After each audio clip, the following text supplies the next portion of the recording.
Hello, good afternoon, everyone, and welcome back to my channel Vlogging by Moa, and welcome back to my another new vlog. আশা করছি তোমরা সকলে খুব ভালো আছো, আমিও কিন্তু খুব ভালো আছি। আর আশা করি তোমরা রথটা খুব ভালো কাটিয়েছো। অ্যাকচুয়ালি রথের পরের দিনের ব্লগটা আমি শ্যুট করতে পারিনি, তো আজকে জিজ্ঞেস করলাম তোমাদের সকলকে। আর এখন বাজে 12:30, আমার স্নান কমপ্লিট, মাম্মার স্নান কমপ্লিট হয়ে গেছে। আর আজকে তো সারাদিন মানে সকাল থেকেই বৃষ্টি, এখন একটু বৃষ্টিটা কমেছে, তাই মা বললো আজকে লাঞ্চে খিচুড়ি বানাবে। দেখা যাক খিচুড়িটা কীরকম করে বানায়। আমি কোনোদিন খিচুড়ি নিজে বানাইনি, মায়ের হাতে খিচুড়ি খেয়েছি। আজকে ভাবছি খিচুড়িটা তোমার সাথে শেয়ার করব।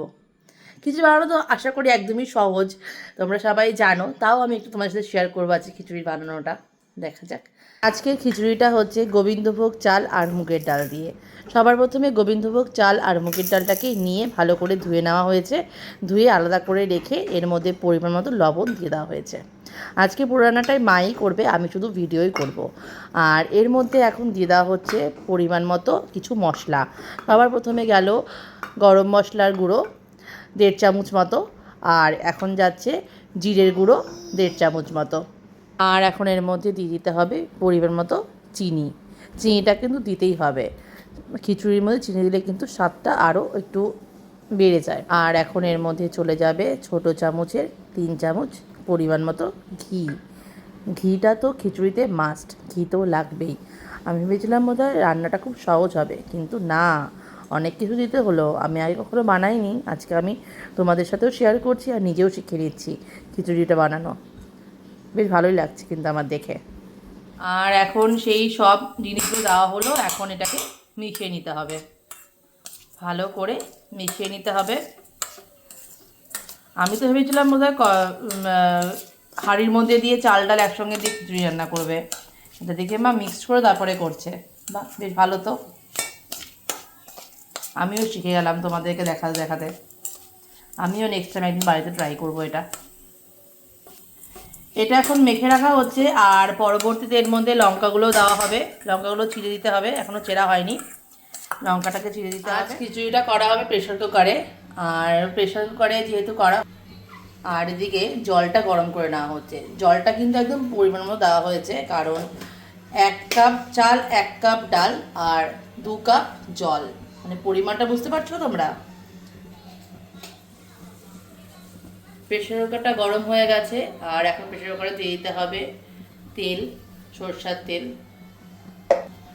তেলটা গরম হবে, তারপরে দেওয়া হবে ফোড়ন। ফোড়নের জন্য যাবে 2টো শুকনো লঙ্কা আর 2টো তেজপাতা,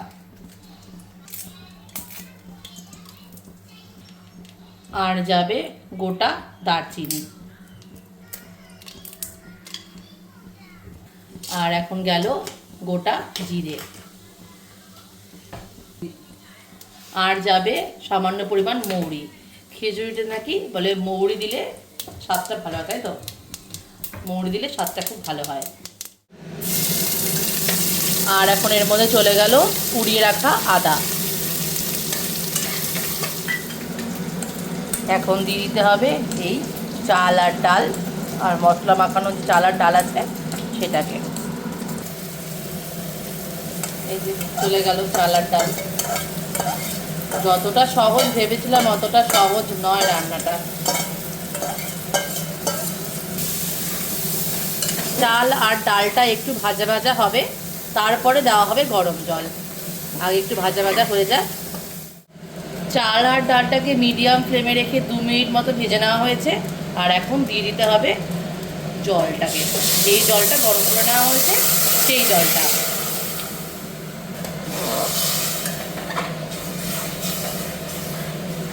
প্রেশার কুকারের ঢাকনাটাকে বন্ধ করে দেওয়া হয়েছে, জাস্ট একটা সিটি পড়লেই বন্ধ করে দেওয়া হবে।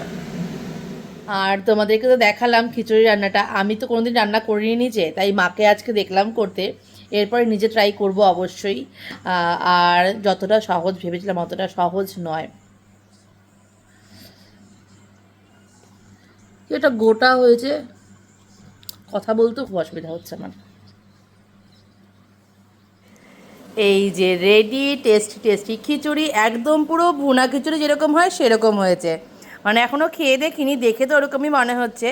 পাঁপড় ভাজা আর এটা হলো গিয়ে বাঁধাকপির বড়া, সঙ্গে বৃষ্টি ভেজা দুপুরে, এখন তো আর বৃষ্টি হচ্ছে না, মানে বৃষ্টি ভেজা দিনে গরম গরম খিচুড়ি। এর মধ্যে শুধু একটারই কমি, সেটা হলো লাবড়ার তরকারি। সেটা তো আর বানাতে পারেনি মা, মানে হয়ে সময় করে উঠতে পারেনি, নয়তো বানাতো। তাই আজকে শুধু পাঁপড় আর বড়া দিয়ে খিচুড়ি, টেস্টি টেস্টি খিচুড়ি। আমি তো নিজে একদিন ট্রাই করবই এটা।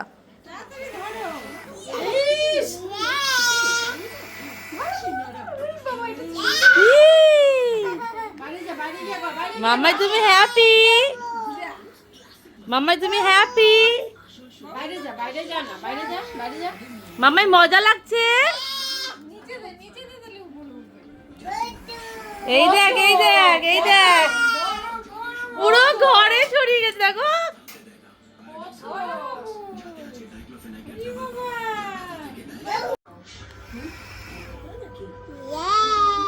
মজা। এই জাস্ট বাড়ি ঢুকলাম, এখনও ফ্রেশ হতে যেতে পারিনি। আজকে অ্যাকচুয়ালি দুপুরবেলা মাম্মাইকে খুবই বকা দিয়েছিলাম, মানে ওর খাওয়া নিয়ে এত সমস্যা। মানে কি বলবো, আমি ওকে ভাত দিয়েছি, ভাতে এখানে মুখ দলা করে রেখে দিয়েছে, আর চাবানোর নাম নেই। অনেকক্ষণ মানে 1 ঘন্টার উপরে আমি বসেছিলাম, তারপরে বকা দিয়েছি। আর সেই যে আমি বকা দিয়েছি, ও কাঁদতে কাঁদতে পুরো বমিটিং করে অবস্থা খারাপ, মানে যা খেয়েছিল সেটাও বের করে দিয়েছে। আর আমার এত মাথাটা গরম হয়েছিল, আমি ওকে আদরও করে যেতে পারিনি, মানে বেরোয়নি, মানে মা ওকে ঘুম পাড়িয়ে দিল, তারপর আমি ওকে আদরও করিনি। তো আমার নিজেরই এত খারাপ লাগছিল, তাই বাড়িতে আসার সময় বাবলসটা নিয়ে এসেছি। আর তোমরা তো দেখলেই যে ও এত খুশি বাবলসটা দেখে। বাবলস অ্যাকচুয়ালি খুব ভালোবাসে। তোমরা হয়তো ওর অন্যান্য ভিডিও তো দেখবে, বাবলস বাবলস বলতে থাকেও। আর তাই খুব খুশি হয়েছে ও, আমি তাতে খুব স্যাটিসফাইড, মানে আমি খুব খুশি যাতে ওর খুশিতে, মানে বাচ্চার খুশিতে মারা তো খুশি হবেই, সেটা তো স্বাভাবিক। তো চলো তাহলে আজকের মতো ব্লগটা এখানেই শেষ করছি। আমি এখন যাব ফ্রেশ হতে, মাম্মাইকেও ঘুম পাড়াতে হবে, 11:30 মতো বেজে গেছে। তো চলো দেখা হবে অন্য আরও একটা ব্লগে তোমাদের সকলের সাথে। ততক্ষণ তোমরা ভালো থেকো, সুস্থ থেকো, আর আমার ব্লগ কিন্তু তোমরা দেখে যেও। তো আর যদি কিছু ভালো লেগে থাকে আমার ব্লগটাতে, একটা লাইক করতে কিন্তু কেউ ভুলো না। আর যারা এখনও সাবস্ক্রাইব করোনি আমার চ্যানেলটাকে, অবশ্যই কিন্তু আমার চ্যানেলটাকে সাবস্ক্রাইব করে দিও। সো চলো দেখা হবে অন্য আরও একটা ব্লগে। Tata, bye bye, good night.